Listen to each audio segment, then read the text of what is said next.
এই নাও, খেয়ে নাও। অনেক রাত হয়ে গেছে রে, খাবারটা শেষ করো। কোনো কাজ করবে না? তুমি সব সময় আমাদের ছেলের সাথে এমন ব্যবহার করো, তুমি ওকে খেতেই দিলে না। তোমার জন্যই ও এমন হয়েছে। একটা গ্রোন ম্যান অথচ কিচ্ছু করতে পারে না। মা, আমি একটা চাকরির ইন্টারভিউতে যাচ্ছি, আমার জন্য দোয়া করো। শোনো, চাকরি না পেলে বাড়ি ফিরবে না। আমাকে আপনার ফাইলটা দেখতে দিন। বলুন আপনি কি ধরনের কাজ করতে পারেন। স্যার সবকিছু ফাইলের মধ্যে লেখা আছে। কিন্তু একটা কথা, আমার অনেক শক্তি আছে। তোমার শুধু শক্তি আছে আর কিছু নেই। আমাদের এখানে তোমার মতো লোকের দরকার নেই, বেরিয়ে যাও এখনই। স্যার আমি শুধু আমার সেরাটা দেওয়ার চেষ্টা করছিলাম। চোর, ওকে থামান। কেউ ওই চোরটাকে ধরুন। চোর, চোরকে থামান। অনেক ধন্যবাদ ভাই, আপনি আমার বিটকয়েন বাঁচিয়েছেন। আপনি অবিশ্বাস্যভাবে শক্তিশালী গাধা।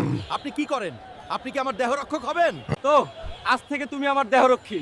আমি তোমাকে মাসে 40,000 টাকা দেবো। ঠিক আছে বস, চলুন, আজ থেকে আমি আপনার দেহরক্ষী।